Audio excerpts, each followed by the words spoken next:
Halo, Selamat pagi pemirsa, News Pagi kembali hadir melengkapi informasi Anda pagi hari ini. Ya, selain 3 berita utama tadi, sejumlah informasi menarik lainnya juga telah kami siapkan untuk Anda. Bersama saya Cikal Mutazam. Dan saya Galuh Pandu, inilah News Pagi selengkapnya.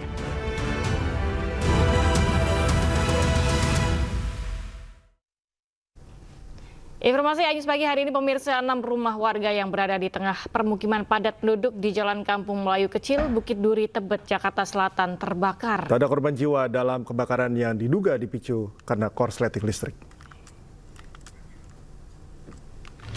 Rumah itu ya, yang belakangnya. Kobaran api melahap rumah yang berada di tengah permukiman padat penduduk di Jalan Kampung Melayu Kecil, Kelurahan Bukit Duri, Tebet, Jakarta Selatan pada Sabtu siang. Diduga api muncul akibat korsleting listrik di salah satu ruangan. Kebakaran bermula saat api tiba-tiba muncul di lantai 2 salah satu rumah. Petugas damkar tiba ke lokasi langsung berupaya memadamkan api dibantu warga setempat. Namun sempitnya akses ke titik api yang berada di tengah permukiman padat memaksa petugas Gul Karmat harus memadamkan api dengan memanjat atap rumah warga lain. Banyaknya material bangunan semi permanen yang mudah terbakar membuat api terus berkobar dan menjalar ke rumah di sekitarnya. Sebanyak 6 rumah yang dihuni oleh 7 kepala keluarga dan 30 jiwa hangus dalam peristiwa ini. Pertama saya masih di kamar atas, tiba-tiba istri saya teriak, ada api. Ternyata udah ada api di belakang rumah. Kan akhirnya tetangga saya, Pak Rijal itu bilang itu ada api di belakang rumah. Jadi kami serentak keluar teriak-teriak ada api, dan saya sama Pak Rijal naik ke atas. Dan api itu udah banyak banget apinya kan, udah besar gitu. Awal dari mana kita nggak tahu. Yang pasti itu di belakang rumah saya apinya. Kebakaran berhasil dipadamkan 1 jam kemudian. Tak ada korban jiwa dalam peristiwa ini. Sementara penyebab pasti kebakaran masih diselidiki Polsek Tebet, Jakarta Selatan. Dari Jakarta, Helmi Sajanpati, iNews melaporkan.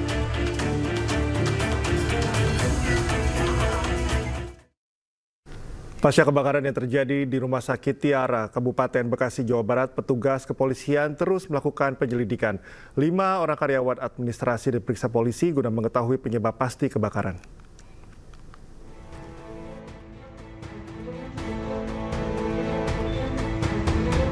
Pasca terjadinya kebakaran di salah satu ruangan di Rumah Sakit Tiara Bekasi, Kecamatan Babelan, Kabupaten Bekasi, Jawa Barat, petugas kepolisian sektor Babelan masih terus melakukan penyelidikan terhadap penyebab pasti terjadinya kebakaran. Hingga Sabtu malam, petugas kepolisian sedikitnya sudah memeriksa 5 orang saksi. Para saksi yang diperiksa merupakan petugas atau pegawai rumah sakit yang bekerja di bagian administrasi rumah sakit tersebut. Tim penyidik juga masih menunggu hasil dari Pusat Laboratorium Forensik Mabes Polri. Masalah penyelidikan kan bisa belakangan, jadi kami baru sebatas koordinasi, dan tentu saja kami koordinasi dengan manajemen Rumah Sakit Tiara, Pak Rudi ini selaku humasnya, dan memeriksa karyawan yang biasa ada di ruang staf administrasi. Ada berapa orang karyawan, Pak? Yang sampai saat ini baru sekitar 5 orang. Sebelumnya, ratusan pasien dan tenaga kesehatan Rumah Sakit Tiara Bekasi, Jalan Raya Babelan, Kabupaten Bekasi panik usai kepulan asap memenuhi ruangan rumah sakit.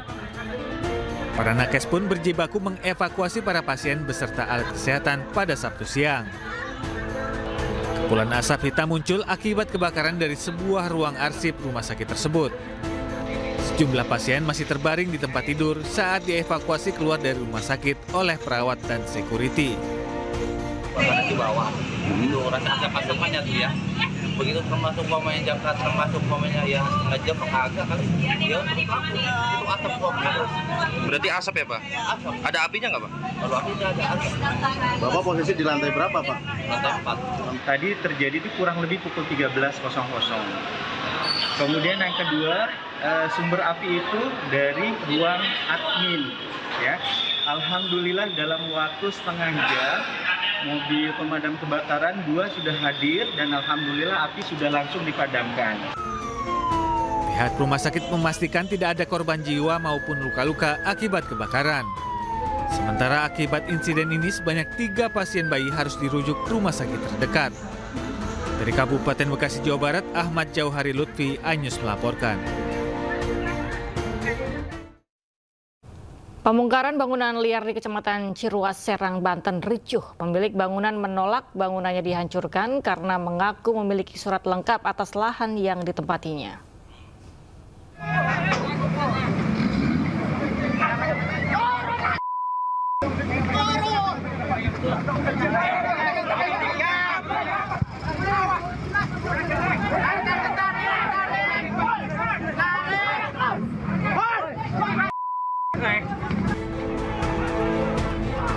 Pembongkaran bangunan liar di Kecamatan Ciruas, Serang, Banten ricuh. Pemilik bangunan menolak bangunannya dihancurkan karena mengaku memiliki surat lengkap atas lahan yang ditempatinya.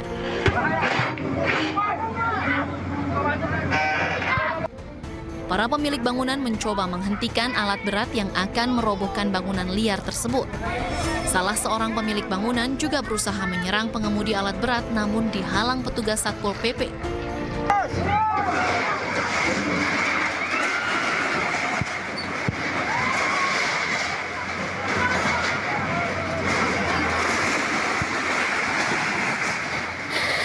Rencana mau dibongkar 2 kali nih eksekusi begini. Saya tanya pertama, surat eksekusinya nggak ada. Terus perintah dari pengadilan nggak ada. Saya nggak mau melapor dan tidak mau dilaporkan. Saya kalau dilaporkan siap. Kalau mau melaporkan ya punya saya melaporkan kok. Ya, saya bertahan. Ada suratnya, SPPT-nya, AJB-nya ada. Sementara itu, pihak Balai Besar Wilayah Sungai Cidanau Ciujung Cidurian mengaku bangunan tersebut dirobohkan lantaran berdiri di lahan milik negara sejak tahun 2001.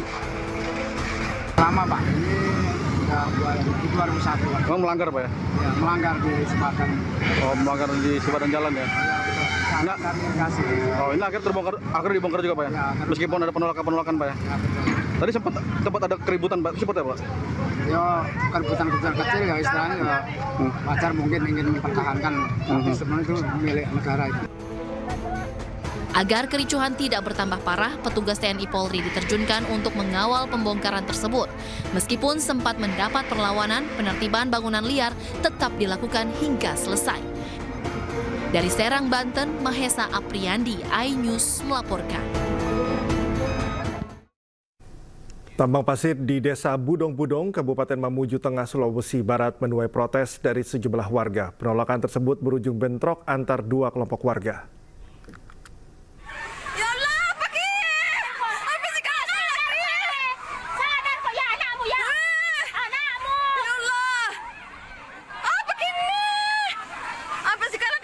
Bentrok antar 2 kelompok warga yang menolak rencana hadirnya tambang pasir di pesisir pantai Desa Budong-Budong terjadi. Bentrok ini dipicu karena berbeda pandangan antara rencana hadirnya tambang di wilayah tersebut. Aparat kepolisian yang tiba di lokasi bentrok berhasil meredam kedua kelompok warga tersebut. Tidak ada korban jiwa dalam kejadian ini. Sementara usai kejadian, perangkat desa setempat bersama pihak kepolisian berhasil melakukan mediasi antar kedua kelompok warga. Setelah kepala desa dan DPR dan dinas terkait mendiskusikan persoalan wilayah desa tersebut dan persoalan penolakan. Tetapi ada salah satu masyarakat yang mengangkat bicara yang kemungkinan besar itu adalah masyarakat yang pro dengan tambang, sehingga ada insiden miskomunikasi, insiden yang terjadi di lokasi tersebut. Pemerintah Desa Budong-Budong mengimbau warga untuk tidak melakukan tindakan kriminal atas polemik tambang tersebut. Dari Mamuju Tengah, Sulawesi Barat, Abdul Wahid, iNews melaporkan.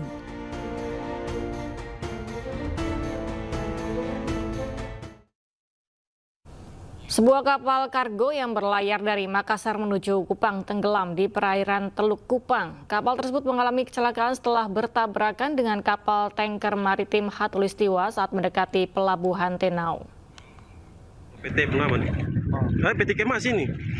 Oh, PT Kemas. PT Kemas, ujung masih di luar. Sudah kelihatan. Sebuah kapal bermuatan sejumlah kontainer tenggelam di perairan Teluk Kupang, Nusa Tenggara Timur. Dalam beberapa video yang beredar di media sosial memperlihatkan banyak kontainer jatuh berhamburan di atas laut. Ketika mas, ujung masih di luar. Sudah kelihatan. Sementara tim Basarnas Kupang sedang melakukan upaya evakuasi terhadap awak kapal. Anggota Basarnas Kupang menyebutkan kapal Kuala Mas ini mengalami kecelakaan di dekat dermaga Tenau. Untuk tenggelamnya kapal sendiri itu sekitar jam 08.30. Dan kronologi resmi kita masih menunggu berita acara dari Polair. Diduga kapal Kuala Mas bertabrakan dengan kapal tangkar maritim Hatulistiwa yang menyebabkan kapal miring ke kanan dan mengalami kebocoran. Kapten kapal mencoba mengarahkan kapal ke lokasi dangkal, namun upaya tersebut tidak berhasil dan kapal akhirnya tenggelam. Dari Kupang, Nusa Tenggara Timur, Eman Suni, iNews melaporkan. Bus pariwisata dari Tangerang menabrak tembok pembatas jalan di kawasan Lembang, Kabupaten Bandung Barat pada Sabtu sore. Iya tuh, aduh. Ayah bus langsung nyuksruk. Tekor los rem. Insiden ini terjadi di kawasan Lembang, Kabupaten Bandung Barat. Seluruh penumpang bus yang berasal dari Tangerang ini mengalami kepanikan saat bus yang ditumpanginya mengalami kecelakaan tunggal. Menurut sopir bus, saat akan menuju Bandung dari arah Lembang terdapat sebuah mobil dari arah berlawanan yang terlalu memakan jalan. Dan untuk menghindari kecelakaan, sopir bus membanting setir ke kanan hingga akhirnya menabrak tembok pembatas jalan. Akibat kecelakaan tunggal ini, bus mengalami kerusakan pada bagian depan dan butuh waktu 1 jam lebih untuk mengevakuasi bus dengan truk derek. Seluruh penumpang bus selamat. Pasca kejadian, arus lalu lintas dari arah Lembang menuju Bandung maupun sebaliknya sempat mengalami kemacetan.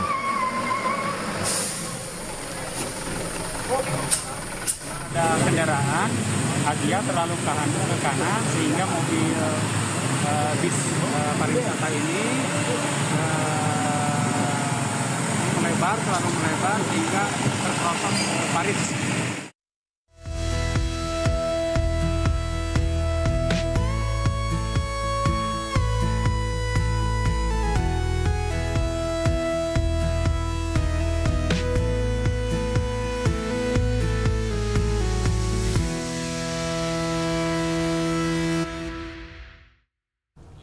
Pemirsa, sekitar 2.000 calon pemudik Nataru 2025 dengan tujuan sejumlah kota di Pulau Jawa dan Sumatera telah diberangkatkan melalui Terminal Bus Kalideres, Jakarta Barat. Jumlah calon pemudik yang akan pulang ke kampung halaman melalui Terminal Bus Kalideres terus meningkat sejak Sabtu sore hingga malam. Para calon pemudik mengaku memilih berangkat saat ini karena baru mendapatkan cuti kerja dan bersamaan dengan libur anak sekolah. Pihak Satpel Terminal Kalideres menyiapkan sekitar 528 armada bus angkutan Nataru. Guna memberi rasa aman dan nyaman, Dishub bersama TNI Polri bersenjata lengkap menggelar patroli di sekitar terminal. Diperkirakan hari ini bisa mencapai 2.000 orang ya untuk berangkat khususnya ke tujuan Jawa Tengah, Padang, Palembang maupun Lampung. Yang mana pada hari biasa itu penumpang hanya sebanyak 500 sampai 700 orang. Hari ini diperkirakan sampai dengan 2.000 orang per hari. Memasuki puncak arus mudik Natal dan Tahun Baru, para calon penumpang yang hendak pulang kampung menggunakan kereta malam mulai memadati Stasiun Senen, Jakarta Pusat. Kepadatan penumpang juga terjadi di Bandara Soekarno-Hatta dan Pelabuhan Merak.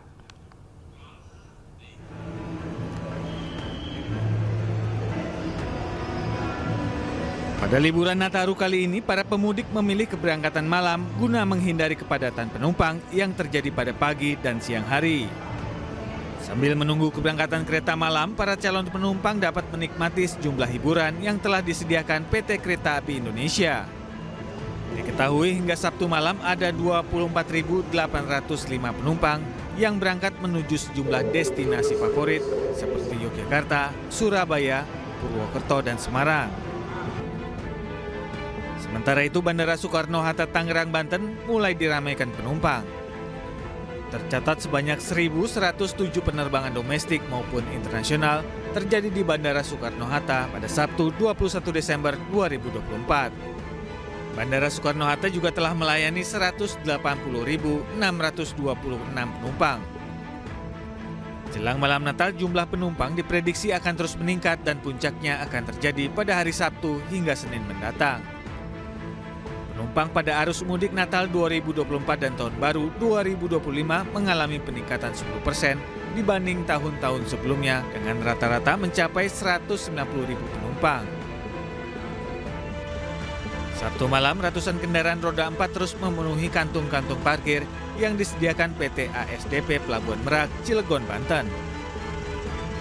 Mengantisipasi terjadinya lonjakan penumpang pada momen liburan Nataru, pihak PT ASDP telah membuka 3 pelabuhan di kota Cilegon, yakni Pelabuhan Merak yang melayani kendaraan roda 4 dan kendaraan sumbu 2, Pelabuhan Ciwandan yang melayani kendaraan roda 2, dan Pelabuhan BBJ yang melayani kendaraan sumbu 3 atau jenis truk dan bus. Berdasarkan data Posko Merak, pada hari Sabtu total kapal yang beroperasi ada 33 unit, dengan total penumpang yang menyeberang dari Jawa ke Sumatera mencapai 23.236 orang. Sementara total seluruh kendaraan yang telah menyeberang dari Jawa ke Sumatera tercatat 5.922 unit. Tim Liputan Anyus melaporkan. Ya. Untuk mengetahui tentunya pantauan terkini arus mudik, kita lihat terlebih dahulu pemirsa suasana di Stasiun Pasar Senen, Jakarta Pusat.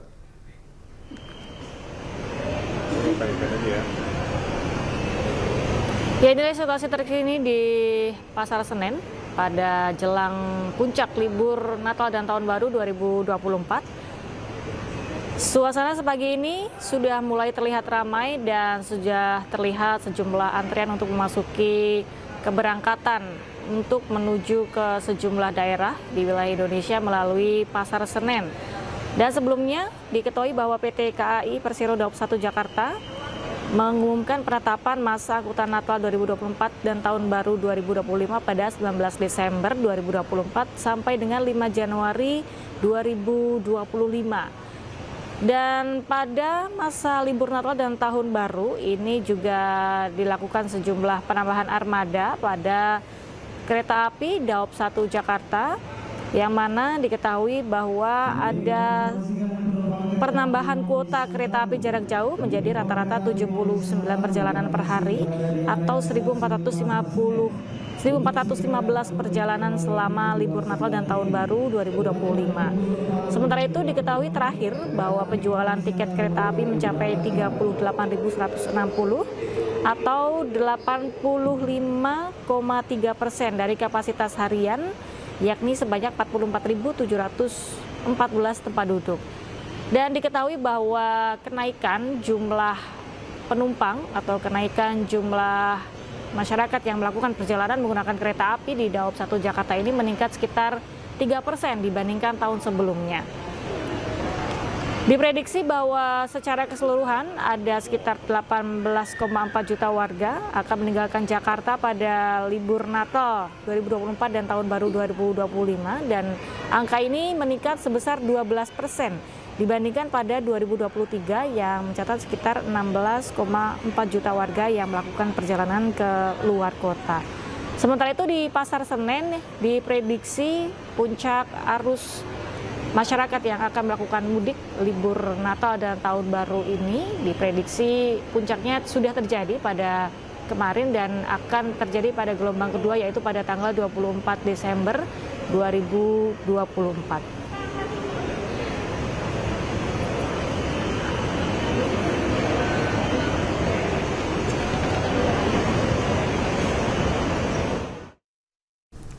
Dan selanjutnya pemirsa, kita akan memantau situasi terkini dari Bandara Suta dan Pelabuhan Merak. Di Bandara Suta Tangerang, Banten sudah ada rekan Hasnugara, dan di Pelabuhan Merak Cilegon ada rekan kami Iskandar Nasution. Kita sapa dulu Hasnugara di Bandara Soekarno-Hatta. Hasnugara, bagaimana okupansi penumpang di Bandara Soekarno-Hatta hingga hari ini?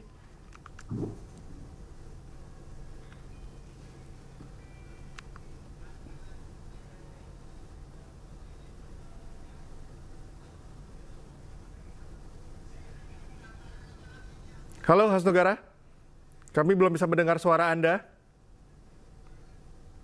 Baik, sambil menunggu perbaikan teknis dari Bandara Suta, kita akan mencoba dulu rekan Iskandar Nasution di Pelabuhan Merak. Iskandar, bagaimana situasi terkini di Pelabuhan Merak?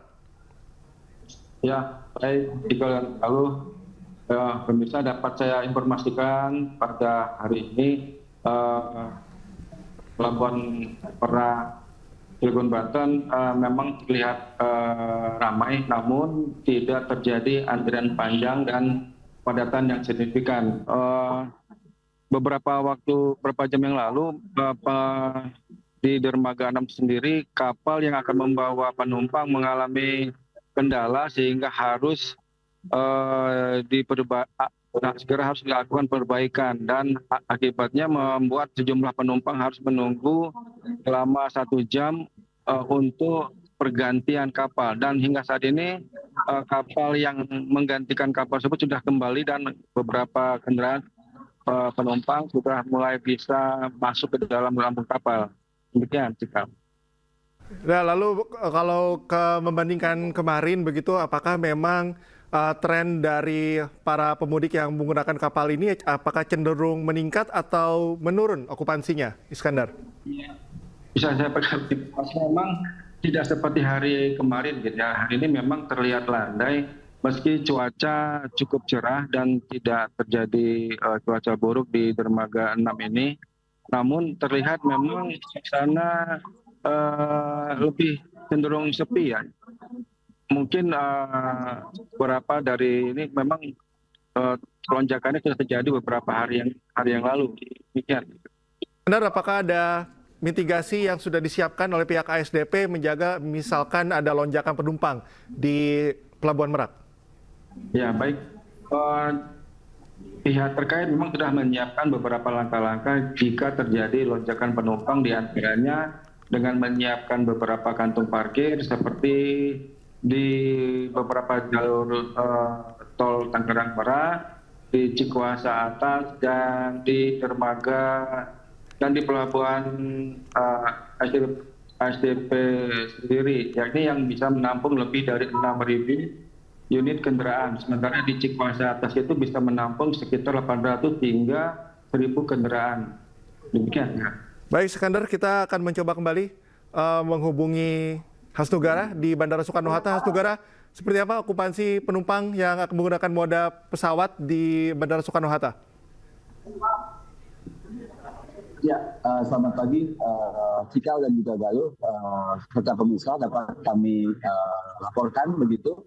3 hari menjelang Natal dan juga Tahun Baru, pergerakan penumpang di Bandara Internasional Soekarno-Hatta terus terjadi lonjakan, di mana memang kenaikan penumpang ini sudah terjadi sejak lusa yang lalu, atau artinya 2 hari yang lalu, di mana sebelumnya 170.000 penumpang, kemudian 177 penumpang, kemudian 180 saat ini pergerakannya mencapai 185.000 pergerakan penumpang yang melakukan perjalanannya baik itu merayakan libur Natal maupun Tahun Baru.